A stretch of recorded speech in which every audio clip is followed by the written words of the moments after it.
dia a todos, que Jesus nos abençoe e nos inspire a todos no estudo da manhã de hoje, para que nós possamos aproveitar o conteúdo de informações que temos recebido através do estudo do livro Missionários da Luz.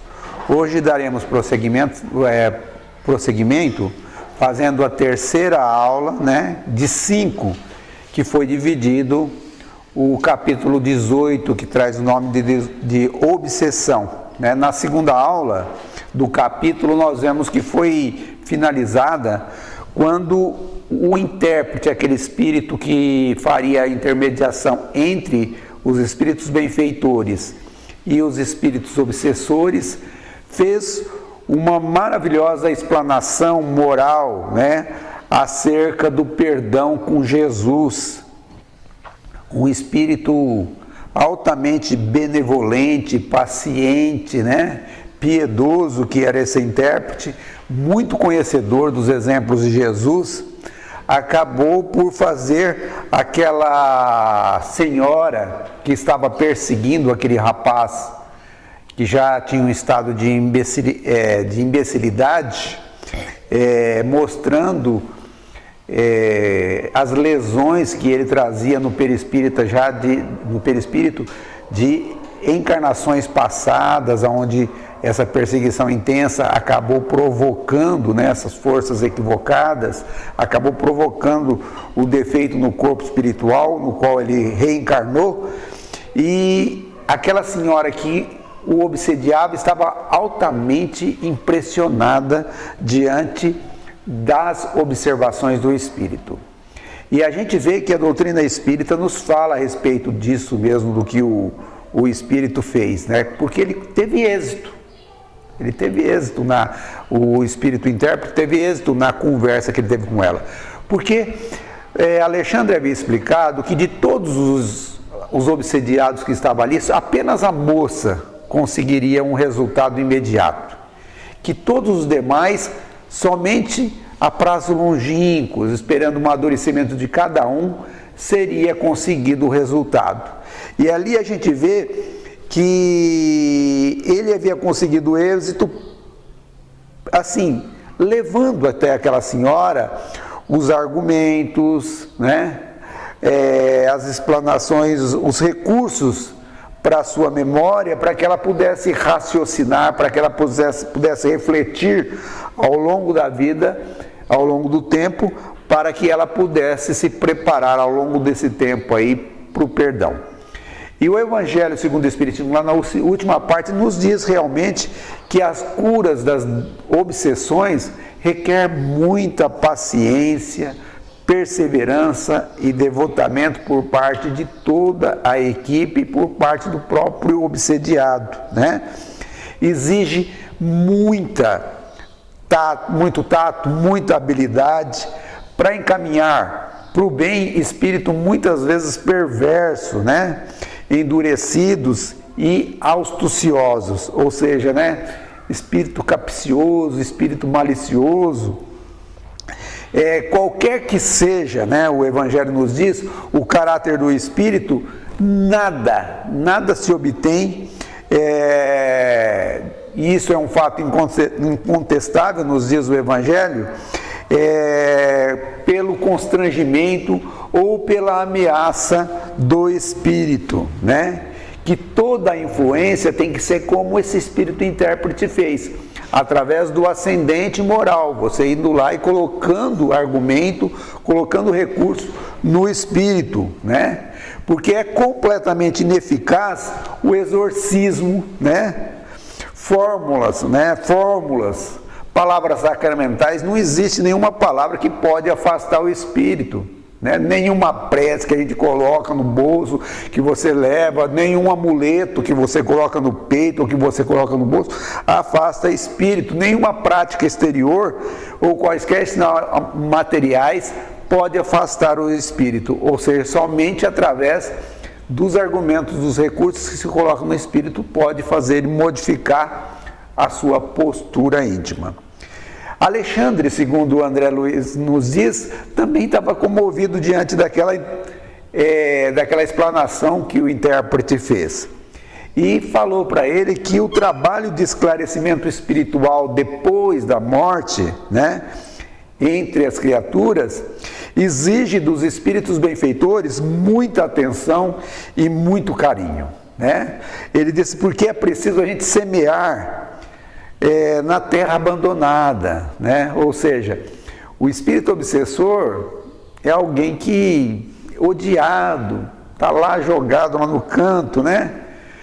É um coração desiludido que se afastou da terra sob a tempestade do ódio e da angústia, muitas vezes ignorada. Ninguém entende, quase nenhum de nós, criaturas normais na terra, dá atenção àquele espírito.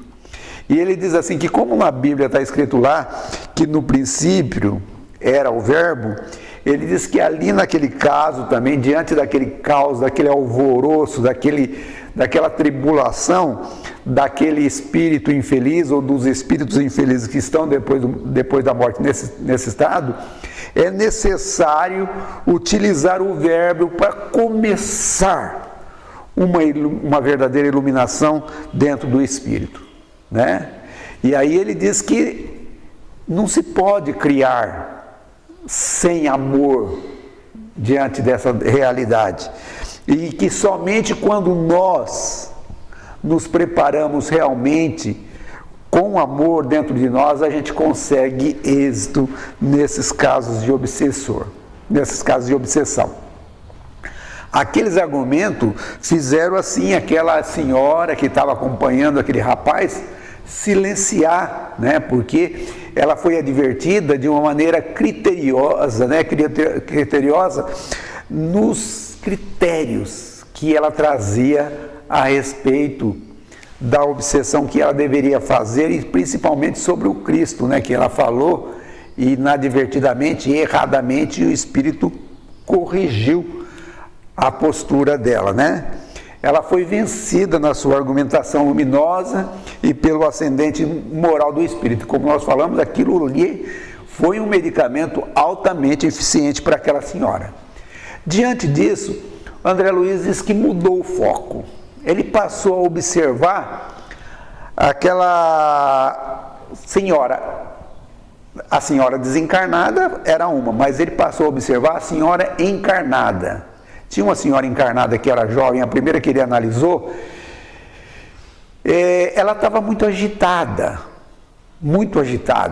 e isso trazia muita preocupação para os médiuns, os espíritos encarnados ali, que ia começar a sessão de desobsessão. Isso trazia grande preocupação. E aí André Luiz faz uma análise sobre aquela senhora, porque ao lado dela tinha diversos espíritos inferiores fazendo, né, impondo a ela terríveis perturbações. Né? Tinha muitos espíritos. André Luiz não coloca o nome, disse assim que diverso. Mas dentre todos os espíritos tinha um que sobressaía pelas suas maneiras cruéis, né? A gente se lembra aqui do fato que o Jefferson relatou na explanação dele, quando ele disse assim que Jesus, chegando perto de um obsediado, perguntou para ele, né? E ele disse que era Legião o nome, né?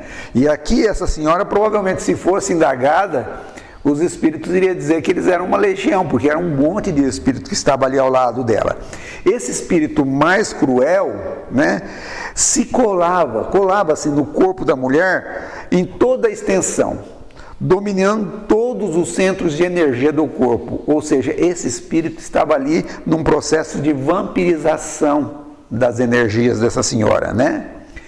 O André Luiz disse que conseguia identificar a luta daquela vítima, daquele processo obsessivo, que buscava resistir, mas era quase que inutilmente, né?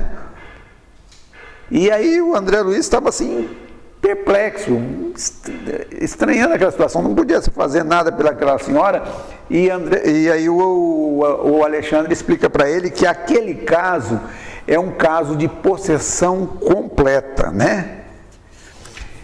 E aí Alexandre pegou e conversou com aquele intérprete, com aquele espírito que havia conversado com a senhora anteriormente, e pediu para que ele fosse e conversasse com aquele perseguidor terrível, a fim de que o André Luiz pudesse ter uma ideia de como era aquela situação, né? Por que o André Luiz estava se estranhando? Vamos ver como é que é a situação. E pediu para o intérprete conversar com aquele espírito terrível que estava ali, o mais cruel, né? E André Luiz disse assim que o espírito, o intérprete, colocou a mão direita sobre o espírito que estava colocado na senhora, que ele sentiu aquela mão carinhosa sobre ele, ele estava no foco ali, né, na obsessão da mulher. Mas quando ele sentiu a mão, ele já disse: não me venha ensinar o caminho do céu, conheço a minha situação. Ninguém pode deter o meu braço vingador. Ou seja, o endurecimento, ele estava endurecido, ele estava fechado dentro daquele propósito dele, completamente fechado, focado, né? Como nós vimos anteriormente, acabei de falar agora mesmo, mas vamos repetir de novo para a gente poder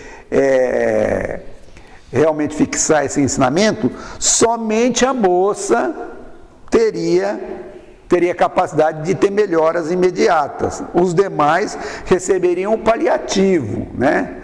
Argumento, algumas coisas para despertar no futuro. Então, seria necessário passar informações, argumentos iluminados, alertas, sugestões, levando material para a memória da pessoa, daquele espírito, a fim de que pudesse ajudar o seu raciocínio e a sua meditação, né? E assim o intérprete começou a falar para ele. Primeiro falou assim: olha, nós não desejamos forçá-lo, né? Tranquilize-se. Ou seja, tirando ele daquele estado de desconfiança, para ele voltar num estado de confiança, dizendo que não ia fazer ele modificar, a fim de que ele pudesse mudar a postura íntima dele, para que pelo menos pudesse conversar, pudesse escutar as argumentações do intérprete. E aí o intérprete começou a falar para ele: olha, enquanto alimentar o propósito de vingança, será castigado por si mesmo. Ninguém molesta, senão a sua própria consciência, porque as algemas, né, que o prendem, a inquietude e a dor íntima que você tem, foram fabricadas pelas próprias mãos. Nesse momento, o espírito fica indignado diante daquela argumentação do intérprete. Ele diz para ele: nunca. E aí, olhou e falou: e ela? Né? Quando ele falou ela, né, ele fez, através das expressões horríveis, né, demonstrar o ódio que ele tinha pela senhora. E Alexandre disse que ficou, né, até assustado diante de quando ele disse ela, a expressão que ele fez. O senhor que prega a justiça, disse o espírito, justifica a escravidão entre homens livres? Acredita no direito de construir senzalas para humilhar os filhos do mesmo Deus? Esta mulher foi perversa para com todos nós, mostrou os outros espíritos, né? Além do meu esforço vingador, vibram de ódio outros corações que não a deixam descansar. Persegui-la-emos aonde for. Então a gente vê que esse ódio é da época da escravidão, né? Aqueles espíritos eram todos negros, né, que estavam ali perseguindo aquelas senhoras, né, espíritos que na época eram escravos. E aí ele esboçou um gesto sinistro, ou seja, ele chegou perto da mulher, abarcou ela como se fosse uma propriedade dela e falou para ela, né? Agora nós vamos ver aqueles espíritos que chegam às vezes no centro obsediado e que nós tratamos como coitadinho, ai coitadinho, tem um espírito perseguindo ele, né? Está atrapalhando a sua vida, né? Esse espírito que está perseguindo é malvado, né? A gente vai ver o que desencadeou o ódio em todos aqueles espíritos. E aí o espírito fala para ele, olha, por capricho, ela vendeu a minha esposa e os meus filhos, né? Vendeu os filhos dela, pegou a mulher e os filhos dele, foi na África, escravizou ele, trouxe para o Brasil, chegou aqui, pegou a mulher e os filhos e vendeu para ir para outro lugar, certo? Não é justo que sofra até que me os devolva? Será crível que Jesus, o Salvador por excelência, aplaudisse o cativeiro? Né? E aí o intérprete, então, muito calmo, respondeu a ele: o mestre não aprovaria a escravidão. Mas, meu irmão, recomendou-nos o perdão recíproco, sem o qual nunca nos desvencilharemos do cipoal de nossas faltas. Qual de nós, hóspede no corpo físico anteriormente, conseguirá eximir um passado sem crimes? Agora os seus olhos revelam a culpa da irmã infeliz. Sua alma, entretanto, meu irmão, permanece desvairada pelo furacão da revolta. Sua memória está consequentemente desequilibrada e ainda não pode reapossar das lembranças totais que lhe dizem respeito. Não lhe sendo possível recordar o passado com exatidão, não será mais razoável esperar, em seu caso, pelo justo juiz, ou seja, por Deus, né, para que Deus fizesse justiça, como julgar e executar alguém pelas próprias mãos, se ainda não pode avaliar os próprios débitos? Né? Ou seja, aqui ele faz uma referência interessante. Quando nós estamos com a nossa memória desequilibrada, quando nós estamos odiando com muita raiva, muito melindrado, muito ressentido com alguém, a gente não consegue reapossar de todas as lembranças do fato que se passou. Porque nós estamos focados nas nossas razões. Nós estamos focados na nossa razão. E é o que aconteceu com ele. Diante dessa argumentação, né, o espírito revoltado ali parecia chocar-se ante os argumentos ouvidos, né? Mas longe, né, de recapitular. Ele não queria pensar, ele não queria ir lá e buscar na sua memória os momentos que haviam, o que havia feito, que havia desencadeado aquela ação completamente irracional daquela senhora, né? Ele não queria analisar. Ele então já mudou a postura mental e falou para o espírito assim: para os mais fracos, as suas observações são valiosas, não para mim. Não para mim, que conheço a sutileza dos pregadores da sua esfera. Não abandonarei meus propósitos. Minha situação não será resolvido com conversa, né? Aqui a gente observa como que é o problema da doença mental, né? O doente mental, ele se torna refratário aos bens divinos. Ele se torna refratário ao assédio dos espíritos superiores que o tentam ajudar. O orgulho forma uma paixão pela vingança que cria sofismas, né? Faz com que ele não adentre a memória para perceber o próprio erro. Isso torna ele extremamente rebelde e revoltado diante da própria situação, e é o que acontece conosco, né? Dessa maneira, o espírito intérprete ali percebendo, né, o endurecimento do espírito, a situação interna, né, interior daquele espírito, teve assim uma extrema compaixão. Ele expressou pela forma, pelo rosto, a compaixão, a piedade que ele tinha pela ignorância daquele espírito que estava naquele momento. E aí, em tom fraterno, disse a ele assim: olha, não se trata, meu amigo, de sutileza, e sim de bom senso. Pense. Não desejo retirar as suas razões de natureza individualista, ou seja, essa coisa de nós olharmos sobre o nosso ponto de vista, sobre aquilo que nós temos razões.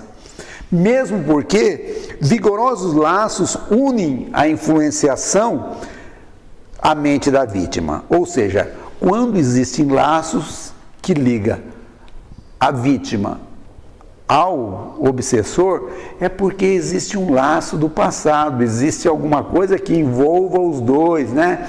Foi lá esposo e esposa antes de ser escravo, ou foi alguma coisa antes dele ser escravo, e aquilo criou um laço entre os dois, né? Que era um laço de amizade, depois virou de amor ou de paixão, e aí depois dos acontecimentos que ele fez para ela lá na outra existência, virou de ódio, e aí os dois se tornaram inimigos, e ela acabou vindo para a Terra, e ele acabou nascendo na África, e os dois, aí ele veio como escravo, se odiando, e acabou virando essa situação. Os dois vieram ele veio provavelmente para restituir a ela, e acabou virando esse ódio.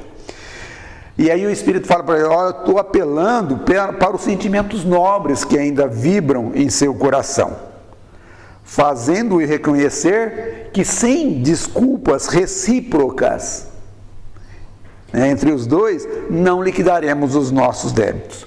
Ou seja, o intérprete conseguia perceber que ele era um espírito inteligente, era uma pessoa que já tinha grande cabeça de coisas boas dentro dele, e orienta para ele, fornecendo a ele mais recursos, mais argumentos ainda. O Espírito diz para ele assim: olha, que o credor exigente é cego com os próprios compromissos. Sua reclamação, na essência, deve ser legítima. No entanto, é estranhável o processo de cobrança no qual não descubro qualquer vantagem para você, visto que suas atitudes de vingador, além de aprofundar as suas chagas íntimas, tornam-se você antipático aos olhos de todos os companheiros. Olha, que legal que é essa parte, né? Ou seja, a exigência. A gente precisa tomar cuidado com a exigência que a gente tem sobre as outras pessoas. Seja sobre o nosso lar, seja no trabalho, seja na casa religiosa, seja juntos aos amigos, né? Porque a exigência, ela nos torna cego. Mesmo que nós sejamos credor, mesmo que nós estejamos certo, ela nos cega, ela faz com que nós não tenhamos uma visão completa da situação pelo qual nós estamos passando. Nesse ponto, André Luiz disse que o espírito ali estava ferido, né, na sua vaidade. E aí o espírito fez aquilo que ele queria fazer, né? Não vou conversar mais com ele, né? Ficou quieto, não mais ouviu.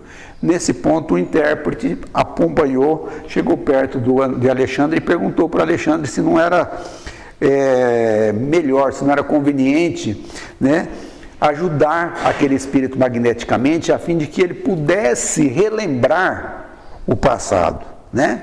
Se ele relembrasse o passado distante, ele poderia ver que ele não tinha razão naquilo que ele estava fazendo, né? É quase certeza, né, que o próprio espírito, naquela mesma encarnação como escravo, ele tinha dúvida, né, pela postura dele, né, de suas lembranças, recordando, por exemplo, provavelmente revolta ou rebeldia como escravo, que acabou causando, né, que deve ter também deixado nervosa e detonado, né, aquela atitude irracional daquela senhora, aquela atitude odiosa, absurda, né, daquela senhora, e na época em que ela era a senhora do escravo. Mas Alexandre considerou que não seria oportuno naquele momento dilatar as suas lembranças. Do jeito que ele estava, com a postura íntima que ele estava, ele não conseguiria compreender, né? E Alexandre diz assim para ele que antes de maior auxílio, para o seu entendimento, ele necessita sofrer mais, né? Ou seja, era preciso que o sofrimento fosse fazendo uma pressão dentro dele, até que ele, né, sem força, sem mais nada a fazer, pudesse realmente estar preparado. Era necessário muito mais conflito íntimo, até que ele estivesse preparado para receber a ajuda que o ajudasse a entender e poderia, né, receber ajuda para que pudesse conseguir perdoar. A gente vê no Evangelho, que está escrito lá na lição paciência, a dor... É uma bênção que Deus alivia seus eleitos. Exatamente. Então a gente vê que a dor é uma bênção, né? Ou seja, a dor faz com que a gente chegue no lugar certo. E assim, aproveitando aquela pausa que fez, né? O André Luiz se aproximou daquela senhora obsediada para observar mais detidamente a situação dela. Ela estava rodeada, né,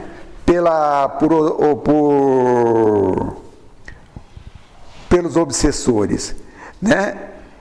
O seu corpo tornara-se a casa daquele espírito obsessor mais cruel, né, que lhe ocupava todos o organismo, impondo a ela tremendas reações, ou seja, todo o ódio, todo o rancor, ele era cruel, né? Nós vemos lá atrás que falou que ele era tremendamente cruel, ou seja, formando ela, fazendo ela sofrer medo, insegurança, angústia, ansiedade.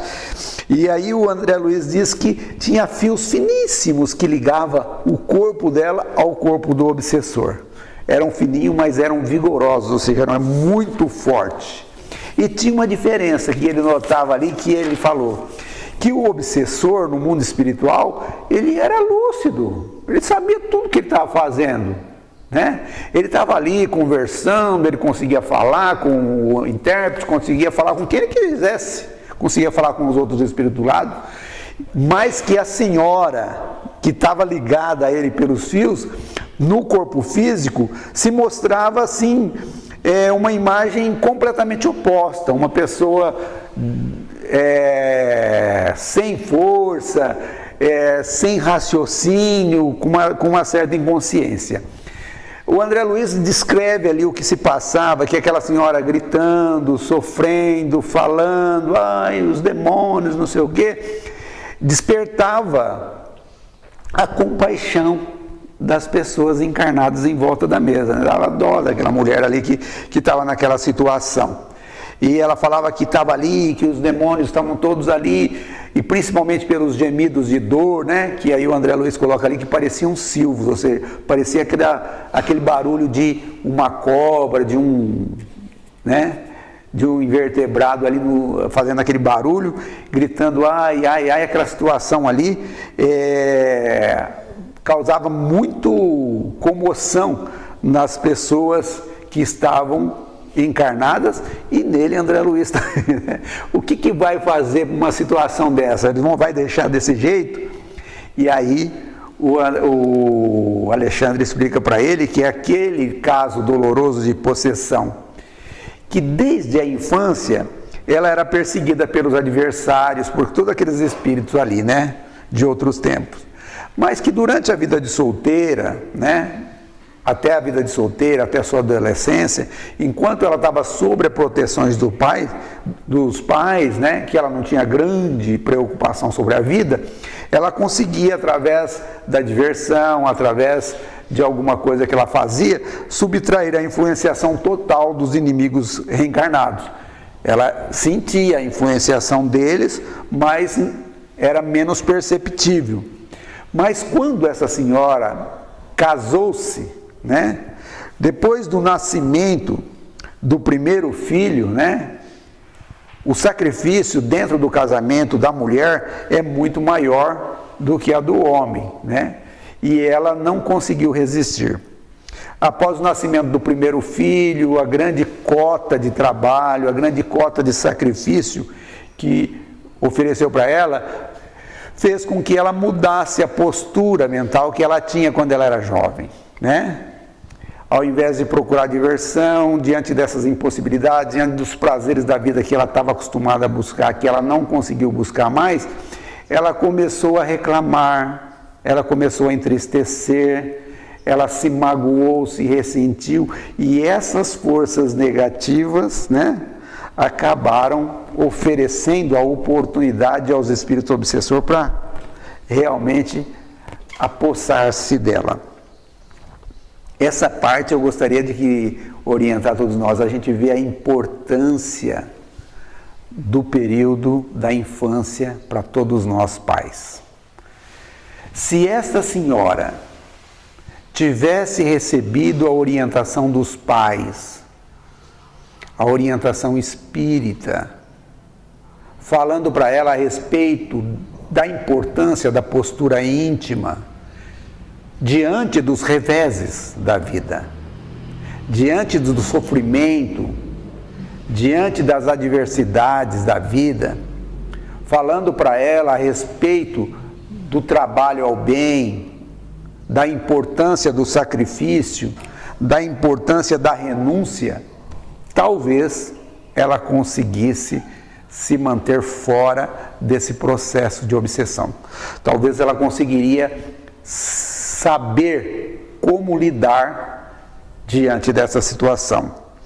E aí o André Luiz disse que ia fazer mais pergunta para Alexandre, mas aí ele percebeu que a reunião de desobsessão dos encarnados estava para começar. Era na hora de começar ali, né?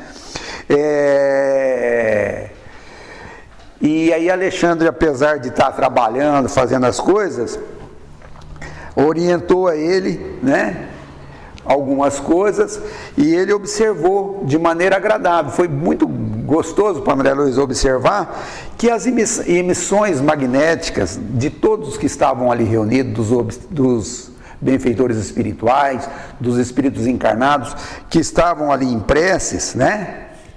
Eles faziam prece e aquele material mental que eles emitiam, né? Os benfeitores espirituais se apossavam daquele recurso magnético e improvisavam medicamentos, não só aos obsediados, aos espíritos obsediados que estavam ali, mas aos próprios obsessores, trazendo a eles reconforto, trazendo a eles alívio daquele sofrimento, daquela situação angustiosa em que eles viviam, né? E ele percebeu nesse momento que aqueles recursos eram distribuídos de maneira iguais a todos os espíritos ali encarnados, mas que somente a jovem, né, aquela jovem que estava consciente, ela conseguia aproveitar os 100% dos recursos que eram colocados ali para todos, né? Ela estava ali reagindo contra a ação dos espíritos obsessores. E no momento em que os espíritos começaram a fornecer a ela aqueles medicamentos magnéticos que eram retirados dos outros espíritos que estavam ali e fornecia para ela, ela ia expelindo todos aqueles pensamentos, todas aquelas forças ruins que os espíritos obsessores haviam colocado na sua cabeça. Ela começou a expelir aquelas forças. Embora de maneira temporária, né, que era ali, ela se sentia tranquila, quase feliz, né? Quase livre ali, né? Enquanto ela estava ali naquele ambiente. Depois que ela saía, logicamente que iria ter problemas, que ela ia ficar mais sozinha, ela ia ter que guardar aqueles recursos que ela havia recebido para ela poder se manter equilibrada. Mas ali naquele momento ela não tinha influenciação nenhuma, assim, ela não conseguia se sentir forte o suficiente para resistir às influências. E Alexandre disse para ele que aquela senhora, de fato, ela estava no caminho da cura, porque ela havia percebido há tempo que a medicação, qualquer que seja, não é tudo no problema da necessária restauração do equilíbrio físico. Que aquela menina, ela havia percebido que o socorro da parte, né, que ela estava recebendo era apenas uma parte do recurso, né? Por isso ela precisava desenvolver toda a sua capacidade de resistência, colaborando com os espíritos superiores no interesse dela mesma, né? E aí o Alexandre fala para André Luiz, dá uma observada aí, olhando. E aí o André Luiz chegou perto e conseguiu realmente ver aquele processo onde a moça expelia todas aquelas ideias maçãs que os espíritos obsessores haviam colocado dentro dela. Alexandre disse, olha, é isso mesmo que eu quero que você veja, né? Aprovando aquele exame que ele estava falando, o Alexandre tornou a dizer que apenas o doente que se converte em médico de si mesmo atinge a cura positiva, né? E ele diz que o processo obsessivo é igual, no princípio, em todas as pessoas, né? Ou seja, no começo começa sempre igual, depois muda, porque se o espírito, por um processo, às vezes, de deficiência no cérebro, ou muitos vícios, ele não consegue, não tem condição de resistir àquela influenciação dos espíritos, ele acaba se entregando totalmente por falta de interesse e torna-se aquela presa de possessão, que é igual àquela senhora que o espírito se apoderou completamente do seu corpo. Agora, se o espírito, por exemplo, ele possuir uma vontade frágil e o espírito começar a alimentar nele instintos primitivos e ele aderir aos hábitos infelizes, seja da bebida, seja do sexo, seja da maledicência, seja da malícia, ele vai aderindo àquilo ali, ele vai se tornando pouco a pouco como se fosse um imã que vai atraindo os espíritos inferiores, até que ele acaba se tornando também presa daquele círculo vicioso de todos os espíritos infelizes que está com ele. E isso daí vai acabar esperando a maturidade espiritual de cada um, que cada um se livre dessa parte de vícios e de mau hábito, até que consigam evoluir, consigam realmente melhorar. E apenas o interessado, o doente, o obsediado, interessado na própria cura, que se vale dos recursos, né, que está recebendo para aplicar na edificação íntima, ou seja, na melhora, consegue realmente a cura imediata, né? Nesse momento, o André Luiz disse que o Alexandre calou-se, né? Calou-se e foi cuidar do trabalho que ele tinha que fazer lá junto aos encarnados, que a sessão de desobsessão ia começar. E a gente vai encerrar por aqui, mas analisando o quanto é importante as informações que essas lições têm nos trazido, né? E a gente tem estudado. É importante o importante esclarecimento que nos faz entender a dinâmica dessas influenciações inferiores, né? A gente precisa se preparar para resistir, evitando toda a sugestão negativa, né? Analisarmos a importância de nós procurarmos o nosso esforço próprio na renovação dos costumes, da vontade, para que nós possamos eliminar os nossos vícios, os nossos maus hábitos e saber se manter vigilante para saber a hora de recorrer à meditação, à prece, né? Quando for necessário, para que nós possamos estar sempre livres desses processos de influenciação, que é uma coisa progressiva, né? Uma coisa que hoje parece que não tem importância nenhuma, no decorrer do tempo, as coisas vão se agravando. Que Jesus nos abençoe a todos. Semana que vem a Janete continua as aulas. Muita paz a todos.